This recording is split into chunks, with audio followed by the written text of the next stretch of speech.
Hello दोस्तों, कैसे हैं आप सभी। मैं स्वागत करता हूं आपकी मेरे चैनल पर जिसका नाम है लीगल पेडागोजी। दोस्तों, इस वीडियो में हम कवर करने वाले हैं इंपॉर्टेंट कमीशंस और कमिटीज को, जो कि बहुत ही इंपॉर्टेंट टॉपिक होता है when it comes to our law entrance preparation. पर एस्पिरेंट्स को दिक्कत इस बात से आती है कि इतने सारे कमीशंस और कमिटीज हैं, तो किन इंपॉर्टेंट कमीशंस और कमिटीज में हमारा फोकस होना चाहिए। तो इस वीडियो में हम कवर करने वाले हैं उन्हीं कमीशंस और कमिटीज को जो कि इंपॉर्टेंट है from our law entrance examination preparation. दोस्तों, डिस्क्रिप्शन बॉक्स में मैंने आईपीसी से रिगार्डिंग, फ्रॉड से रिगार्डिंग, कॉन्ट्रैक्ट से रिलेटेड, फैमिली लॉ से रिलेटेड जो वीडियोस हैं उनकी प्लेलिस्ट डाल दी है इन द डिस्क्रिप्शन बॉक्स। तो आप चाहें तो वहां से उन वीडियोस को रेफर कर सकते हैं।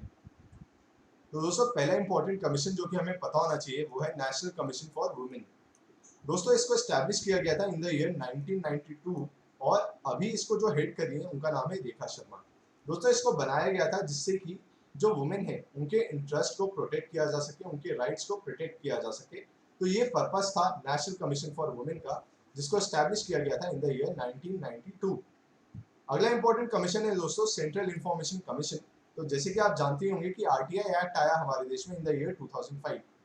पर दोस्तों, अगर बाई चांस कभी ऐसा हो कि आपकी आरटीआई का रिप्लाई ना दिया जाए जबकि आपका राइट हो एज पर द एक्ट, तो आप इस कमीशन के पास अपनी कंप्लेंट दर्ज करा सकते हैं।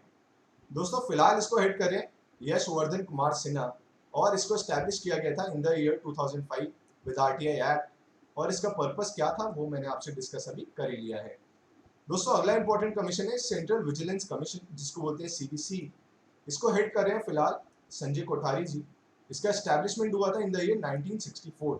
और दोस्तों, इसका एस्टैब्लिश इसलिए किया गया था कि बाय चांस कोई सेंट्रल गवर्नमेंट ऑफिसर या officer of the society, corporation या लोकल अथॉरिटी जो भी सेंट्रल गवर्नमेंट के अंतर्गत आते हैं, तो उन्होंने अगर कुछ ऑफेंस कमिट किया हो तो ये कमीशन उसके ऊपर इंक्वायरी करता है। अगला इंपॉर्टेंट कमीशन है दोस्तों इलेक्शन कमीशन, जो कि कवर्ड है under article 324 of Indian constitution. और दोस्तों, फिलहाल में जो चीफ इलेक्शन कमिश्नर है वो है सुशील चंद्रा जी। इसको स्टैब्लिश किया गया था इन द ईयर 1950। और इलेक्शन कमीशन का पर्पस होता है इलेक्शन कंडक्ट कराना इन द इंटायर कंट्री, चाहे वो सेंट्रल गवर्नमेंट के हों, स्टेट गवर्नमेंट्स के हों, सबके जो भी इलेक्शंस होते हैं वो सेंट्रल जो इलेक्शन कमीशन होता है वो उसको कंडक्ट कराता है। अगला इंपॉर्टेंट कमीशन है दोस्तों finance commission, which is present under article 280 of Indian constitution. तो दोस्तों, इसको अभी हेड करें एनके सिंह। इसका एस्टैब्लिशमेंट हुआ था इन द ईयर 1951 और इसका पर्पस एस्टैब्लिशमेंट का ये था कि to define the financial relation between centre and state, कि कैसे कैसे फंड्स एलोकेट होंगे, क्या फाइनेंशियल रिलेशन होना चाहिए, उनका कोऑर्डिनेशन कैसे होना चाहिए, ये इस कमीशन ने सजेस्ट किया था। अगला इंपॉर्टेंट कमीशन है दोस्तों नेशनल ह्यूमन राइट्स कमीशन, जिसकी शॉर्ट फॉर्म होती है एनएचआरसी। दोस्तों, फिलहाल में अगर आपसे चेयरपर्सन पूछा जाए तो वो अभी कोई भी नहीं है, वो वेकेंट है। पर एक्टिंग चेयरपर्सन है श्री जस्टिस प्रफुल्ला चंद्र पंत। तो एक्टिंग चेयरपर्सन अभी ये है। वैसे चेयरपर्सन पूछा जाए तो अभी वेकेंट है। और इसको एस्टैब्लिश किया गया था in the year 1993 to protect the human rights, मानव अधिकार का उल्लंघन ना हो, उस उद्देश्य के साथ इसकी स्थापना की गई थी। अगला इंपॉर्टेंट कमीशन है दोस्तों लॉ कमीशन।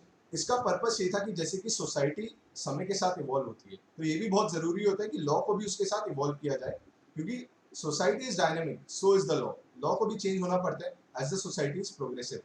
तो उसके रिगार्डिंग काम करने के लिए लॉ कमीशन की स्थापना की गई थी। और फिलहाल में इसको हेड करें डॉक्टर जस्टिस बलबीर सिंह चौहान। एक और इंपॉर्टेंट कमीशन है दोस्तों यूनियन पब्लिक सर्विस कमीशन, जिसकी शॉर्ट फॉर्म होती है यूपीएससी।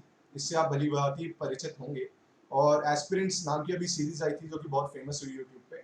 तो जो भी ब्यूरोक्रेट्स का एग्जाम होते हैं, आईएएस, आईपीएस, आईआरएस, आईएफएस, वो सारे एग्जाम जो कंडक्ट कराती है वो यूपीएससी कराती है, जिसमें इंटरव्यू राउंड होते हैं, प्री होता है, मेन्स होता है। इसकी स्टैब्लिशमेंट हुई थी इन द ईयर 1926 और फिलहाल में इसके चेयरपर्सन है प्रदीप कुमार जोशी जी। अगला इंपॉर्टेंट कमीशन है दोस्तों स्टेट रीऑर्गेनाइजेशन कमीशन। जैसे कि आप जानते हैं हमारा देश 1947 में आजाद हुआ। तो इस कमीशन ने क्या किया, इसने बताया कि भाई क्या बाउंड्रीज होनी चाहिए स्टेट की, क्योंकि जरूरी था कि बाउंड्रीज एक लिमिट सेट की जाए हर एक स्टेट की। और इसको एस्टैब्लिश किया गया था इन द ईयर 1953। अगला इंपॉर्टेंट कमीशन है दोस्तों कोठारी कमीशन, जिसका एस्टैब्लिशमेंट हुआ इन द ईयर 1964। और इसने सजेस्ट किया कि क्या एजुकेशन में रिफॉर्म्स आने चाहिए, किस लैंग्वेज में पढ़ाना चाहिए, क्या मोड ऑफ लैंग्वेज होना चाहिए, क्या क्या करिकुलम उसमें इन्वॉल्व करने चाहिए, तो उसके रिगार्डिंग, एजुकेशन से रिगार्डिंग जो भी बताया गया वो इस कमीशन ने बताया इन द ईयर 1964।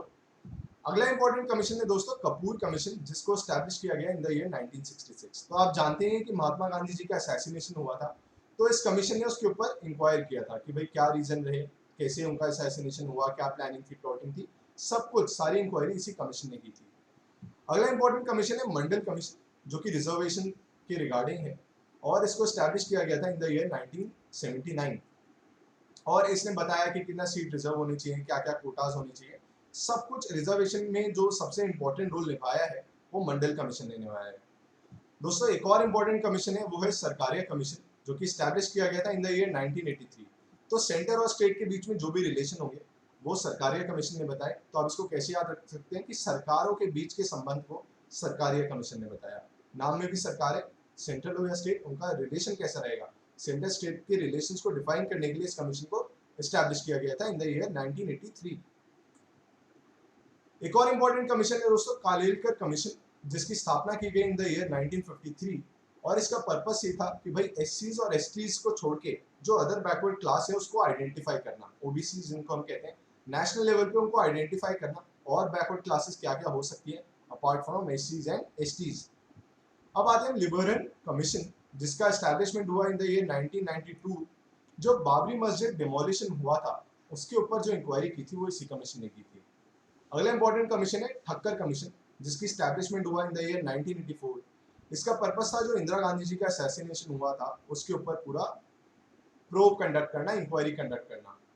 और दोस्तों आखिरी कमीशन है कपूर कमीशन, जो स्टैब्लिश हुआ इन द ईयर 1966। और इसका पर्पस था कि महात्मा गांधी का असैसिनेशन कैसे हुआ, क्या क्या प्लानिंग प्लॉटिंग हुई, उसके ऊपर पूरी इंक्वायरी कंडक्ट करना। तो दोस्तों ये थी मेरी video which was based upon important commissions and committees. अगर आपको वीडियो पसंद आई हो तो वीडियो को जरूर लाइक करें, और बाकी प्लेलिस्ट को भी जरूर रेफर करें, वो आपकी लॉ एंट्रेंस प्रिपरेशन में जरूर हेल्प करेंगी। Thank you so much.